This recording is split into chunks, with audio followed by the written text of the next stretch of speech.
All right, we are back in the saddle. The screen is glowing, the coffee is reasonably fresh, and Fp.rs is staring back at us. It's a good day to write some Rust. It is.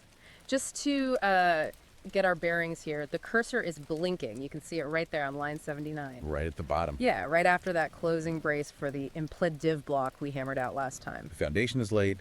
We have the struct. We have the traits. The machine knows how to add, subtract, multiply, and divide our F32 type. But now we have to actually make it, useful. We're moving into what the source calls the Titan arithmetic extensions. Titan. Sounds dramatic, doesn't it? It does, but looking at the specs, it's kind of justified. We're not just writing a math library for a homework assignment. This is for robust statistical operations on, well, messy real-world data streams. Exactly. Standard arithmetic is for ideal conditions. Titan arithmetic is for survival. It's for when the sensors are noisy, the network is dropping packets, and the CPU is under load. We need these functions to be bulletproof. Okay, so the mission board for this session is pretty clear. We've got 4 big ones to get through to get this library up to spec. Lerp, robust div, score, and robust inverse variance. The big 4. I'm ready to start typing. I'm itching to get that Lerp function written, but I see you looking at the scroll bar. You've got that look. I do. I know you want to build the new shiny features, but we have a bit of technical debt to pay off first. Debt! We just started this file in the last session. How can we have debt already? It's not bad code, per se. Yeah. But look at the top of the file. Can you scroll up to line 45 for me? Scrolling up, past the imports, past the struct definition. Okay, line 45.mvelf32. This is our constructor new checked. Right. Let's look at what we wrote there last time. We were so proud of it. We were. It reads debogassert.vela.isnan. Nan detected in f32.newchecked. And then it wraps the value. Yeah. We are strictly forbidding nan. If a nan tries to get into our f32 type, the debug assertion, it kills it. In debug mode, at least. That feels right. We don't want not a number floating around corrupting our stats. Yeah. It is right, but it's incomplete. The Titan specification came back with a big red mark on this one. Oh, really? In this specific environment, we aren't just afraid of nans, we are afraid of the infinite. You mean like f32.infinity? And edge infinity, both of them. Why? I mean, infinity is a valid float. If I divide by 0 in standard Rust, I get infinity. That's just how it works. In standard Rust, yes. But think about what this library is for. Statistical aggregation, accumulators, running averages. Okay, right. What happens to a running average if just one sample in a million is infinity? Well, the sum plus infinity is infinity. The whole sum becomes infinite. And then you divide by the count. Infinity divided by, say, a million is still infinity. The average is gone, the variance is gone, the standard deviation is gone, infinity is viral. Viral, I like that. It's a contagion. Once it touches your data set, it eats everything. It conveys no information other than something broke really badly. It's a data black hole. Exactly. And the Titan protocol demands that our F32 wrapper guarantees a finite number. Always. We cannot allow a sensor glitch like a voltage spike that the CPU interprets as infinity to enter the system at all. So valo.isnan is too permissive. It's letting the zombies in because it's only checking for ghosts. That's a very vivid way to put it, but yes, we need to shut that gate. A much stronger gate. Okay, I'm convinced. We need a stricter check. Fortunately, Rust's standard library on the primitive F32 has a method that covers this exact requirement. I think I know the one you're talking about. I'm highlighting .val.isnone. Don't feel bad deleting it. It served its purpose. It got us this far. Backspace. Gone. Okay, now I'm typing val.isfinite. There it is finite. So simple. So, just to be super clear for myself and for anyone listening, this returns true only if the number is. Not nan, not infinity, and not nidge infinity. It effectively checks that the number exists on the, the real number line. It's not some abstract concept. It is the bounty that keeps the club safe. It says, if you cannot be represented as a specific magnitude, you are not getting into the F32 struct. End of story. Okay, code updated. But now my error message is a lie. It still says nan detected. Ah, yes. We need to update the paperwork to match the new reality. Right. Changing the string inside the debug assert will make it. How about F32 error? Expected finite number. Go. And make sure you pass val into the formatter so we can see the culprit. Good call. Adding the comma and val. This way, if it does panic, we can see if it was a nan or an infinity that caused the breach. Very useful. Perfect. I'm saving that change. It feels like a small edit, just changing one method call, but the implications are huge. They are. think about the downstream effects. Yeah. Every single function we were about to write, lerp, score, all of them, can now operate under the assumption that they are working with valid, representable, finite numbers. So I don't have to check for infinity inside Lerp. No, you don't. The type system, through this constructor, effectively promises it won't exist. That cleans up the mental model so much. I don't have to be paranoid in every single function. I just have to be paranoid once, right here at the door. Paranoia efficiently applied is just good engineering. I like that. I'm going to Yeah. use that. Okay, the foundation's reinforced. Scrolling back down, past the add, sub, mul, div. Okay, line 79, the abyss. Time to fill it. Let's start with section 1, linear interpolation, or Lerp. Lerp, it's such a staple.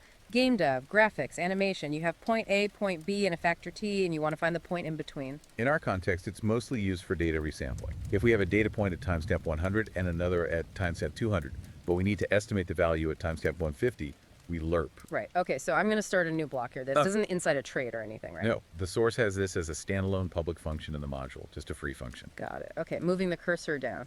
Typing pub fn lerp, parameters, simple enough, f32, bf32, and the factor tf32. And it returns an F32. Returning f32. Now, before you open the curly braces, pause. We need to talk about performance. Performance. It's a one-line math function. Exactly. It's a tiny function that might be called inside a loop running millions of times a second. If the compiler generates a full function call, saving registers, jumping to a memory address, executing, jumping back, the overhead of the call might be heavier than the math itself. Ah, right. We want the compiler to just copy-paste this logic directly into the place where it's called. We want to inline it aggressively. So adding the attribute right above the signature, hashtag inline, always. The always hint is aggressive, but for a fundamental math primitive like this, it's appropriate. We're telling the compiler, trust me on this one, you really want this logic local. Okay, attribute added. Now for the body. The classic formula. You remember it off the top of your head? Of course. It's the start value A plus the total distance, which is BA, multiplied by the percentage T. So A plus BAT. Type them out. Yep, A plus BAT. Stop. Don't add the semicolon yet. Why? That's the literal definition of linear interpolation. In a textbook, yes. But look at the Titan specs regarding robustness. Robustness. Right, okay, I'm checking the notes. Consider the input T. In a perfect interpolation, T is between 0.0 and 1.0. 0% to 100%. Yeah, that's what you'd expect. What happens if T is, say, 1.5? If T is 1.5, well, BA 1.5, you're adding 150% of the distance. You end up way past B. You're extrapolating. And if T is 0.1? You're behind you're going backwards from the start point. In some math domains, extrapolation is a feature. But in the Titan system, Lerp is strictly defined as finding a value between two known states. If T goes outside that range, it's considered an error in the upstream logic. Maybe a timer overflowed or a timestamp is out of sync. So if the system glitches and asks for 110% of the transition, we can't just give them a value that shoots off the chart. Exactly. That would introduce instability. We need to constrain T. We have to. We need to clamp it. We do. Okay, so I'm going to modify this line. Instead of just multiplying by T, I'm going to wrap T in a method call. And Rust's F32 has a built-in for this too, which is nice. T-clamp 0.01.0. Perfect. So the full line now reads A plus BAT dot clamp 0.01.0. Let's just break down what that actually does for the user, for the caller of this function. It makes the function forgiving. It's safe, even if the caller messes up the math and passes in a T of like 500.0. This function just calmly returns B. It refuses to break the bounds. It creates a guardrail. It ensures that the result of a Lerp is always bounded by A and B. Sure. In a control system, that prevents the drone from spinning out of control just because a timestamp was slightly off. That's Lerp done. Closing the brace. It's funny, it's such a small change, just adding clampa, but it changes the entire philosophy of the function from a calculator to a safety valve. That is the theme of today. We aren't just calculating, we are surviving. Moving on to section 2, this is the big one. Robust div. Robust division. This one sounds like it has an attitude. It has to. Division is the most dangerous basic operation in math. Addition, subtraction, multiplication, they generally behave. But division has a singularity. The denominator. Denominator. If it hits 0, the game is over. Usually. Okay, let's type the signature. Hashtag inline. Always again. Naturally. Pub fn robust div parameters.n f32 for the numerator, d f32 for the denominator. And there's a third one, Yeah, I'm looking at the spec, epsilon, f32. epsilon. The Greek letter usually used to denote an arbitrarily small positive quantity. Why do we need to pass it in? Why can't I just check if d equal 0.0? You know the answer to this, come on. Because, Yeah. right, because floating point math is a bit of a mess. 0.0 is rarely exactly 0.0. It might be 0.000000000000001 or something tiny because of a rounding error 3 steps back. Exactly. Checking for strict equality with 0 is a trap for new players. We need a fuzzy 0. Epsilon defines how small the denominator has to be before we just decide to call it effectively 0. Got it. So we are defining a threshold of significance. This is step 1, the happy path. The happy path is when d is big enough to matter. So if d this, epsilon, And note the abs. We care about the magnitude, not the sign. Could be positive or negative. right, so if the magnitude of d is greater than epsilon, we are safe. Safe to do what? Safe to do standard division. So inside this if block, I just return nd. No fuss. Missile. Now we enter the else block. This is the danger zone. The else block means D is effectively 0. In standard math, this is where the universe implodes. Or where we get nan or infinity. But remember our new checked refactor. We cannot return infinity. It's forbidden. Right. If I return f32.infinity here, and someone tries to put it into an f32 struct, the program will crash because of our isfinite check. So we have to handle the division by 0 explicitly. We have to make a choice.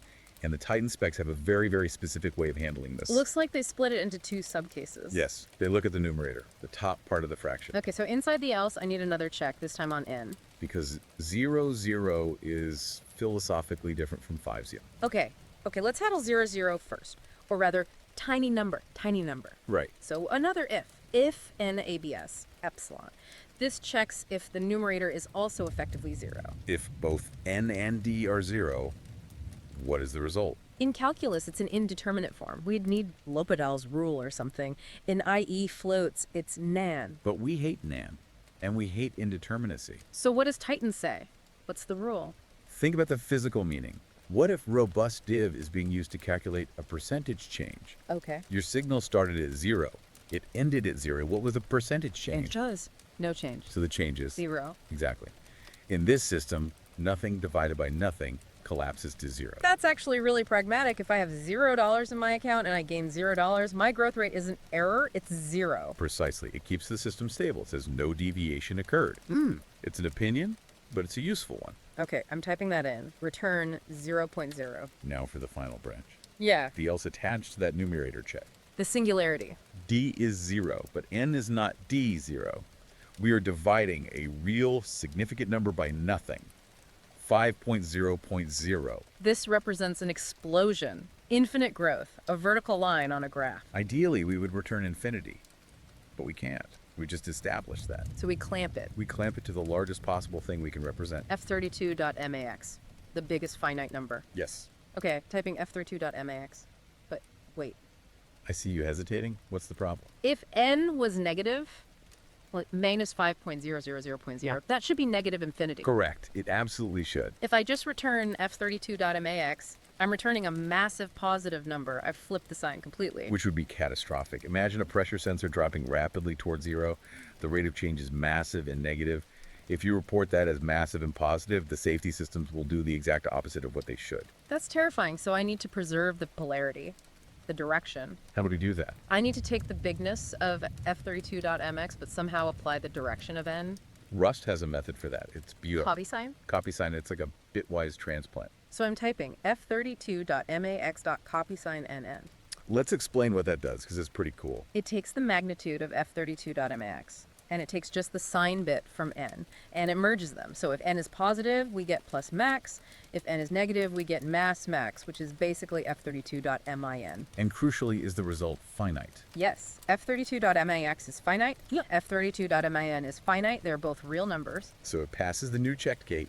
We're safe. Man, that is opinionated code. It is. Very. We are essentially saying if the answer is infinity, just lie and say it's really, really big.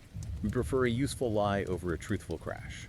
That is the essence of Titan arithmetic. Useful lie over truthful crash. I need that on a bumper sticker. Okay, that wraps up robust div. That was a mental workout. 2 breaths, 2 down, 2 to go. Section 3.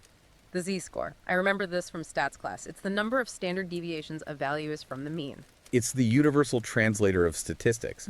It lets you compare apples and oranges by asking, how weird is this apple compared to other apples? And how weird is this orange compared to other oranges? Right. A Z-score of 0 means you're exactly average. Plus 3 means you're way out on the tail. Something strange is happening. Let's write the signature. Hashtag inline, always. Pub FN Z-score.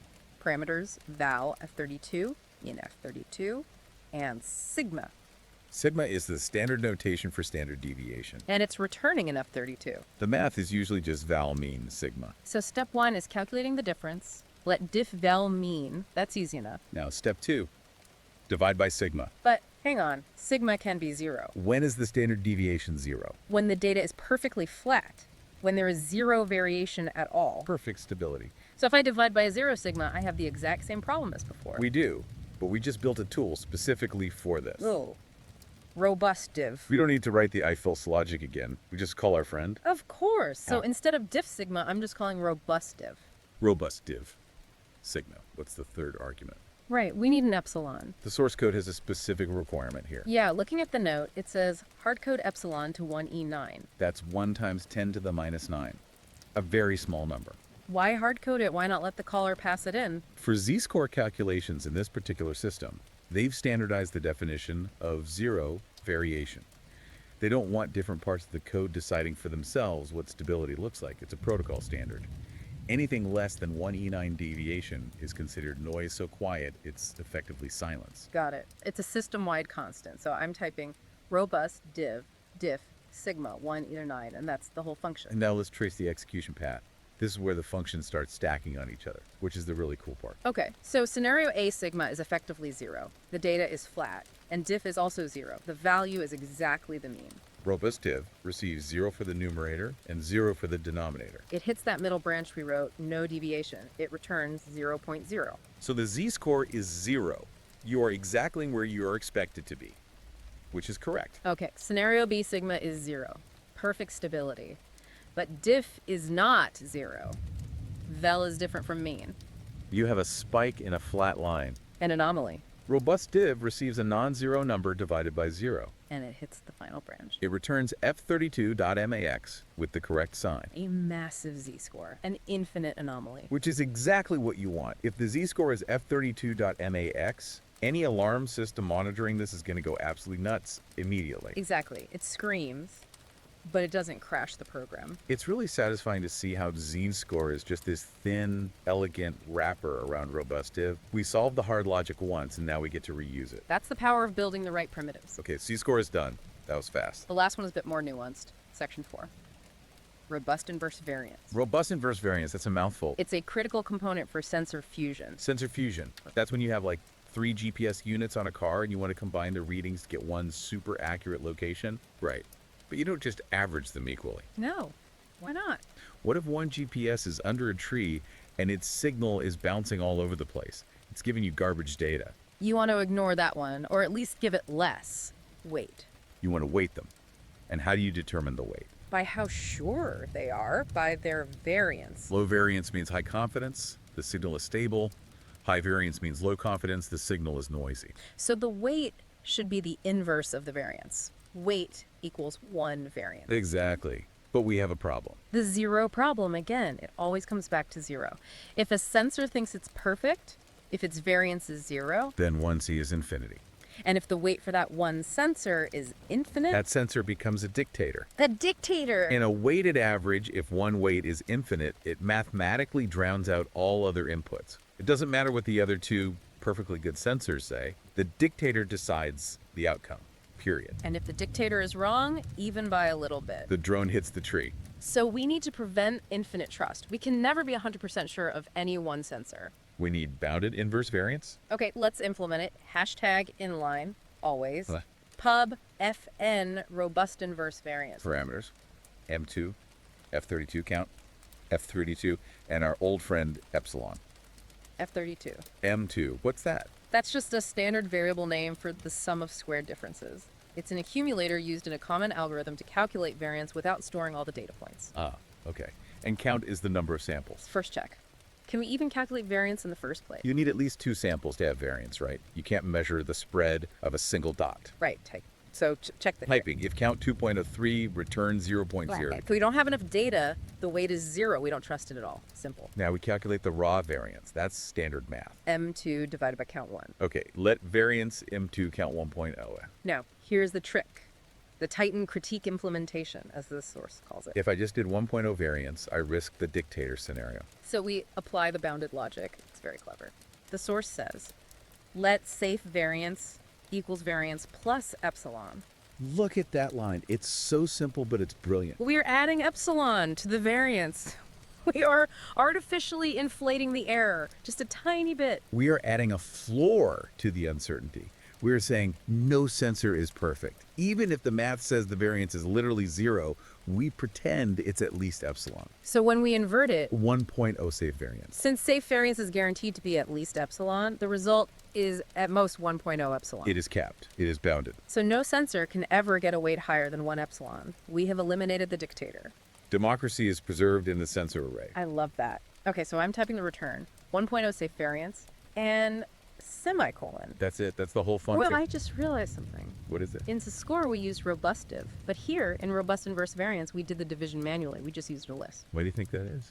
Because in robustive, it's reactive. It checks if the denominator is 0 and then decides what to do. And here. Here, we handled it proactively. By adding plus epsilon to the variance before the division, we guaranteed, mathematically, that the denominator can never be 0 or even close to it. Safe variance is always positive. So we didn't need the heavy checks inside robustive. We just engineered the problem away before it could happen. Exactly. Different tools for different constraints. Robust div is for when you can't control the input. This technique is for when you can shape the input to make it safe. That is slick. Really slick. It is. Okay, I'm saving the file now. The cursor is blinking at the end of the robust inverse variance block. How does the compiler feel about all this? Checking the terminal. Compiling FPV 0.1.0. Finished. Green text. No red squiggles. Music to my ears. Let's review the stack real quick. We started by refactoring newchecked to banish infinity from our type. Securing the perimeter. Then lerp with the clamp to prevent extrapolation errors. Securing the bounds. Then the big one, robustive, to redefine 0 as no change and n0 as max change. Securing the singularity.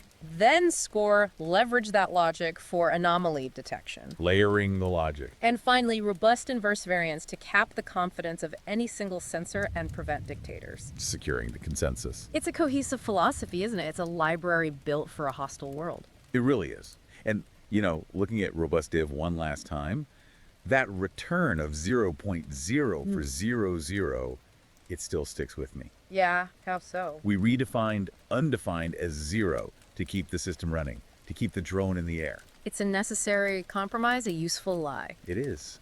But it makes you wonder, where else do we do that? What do you mean? In what other systems, financial models, medical diagnostics, maybe even social algorithms, do we treat no data or ambiguous data as 0 risk or no change? Well, that is a little unsettling to think about. If a heart monitor disconnects, does the system report 0 beats per minute? Or does it scream? Titan Arithmetic chooses to keep flying. Whether that's the right choice really depends on what you're flying. Indeed. On that note, I think Fp.rs is ready for a commit. Push it. See you in the next compile.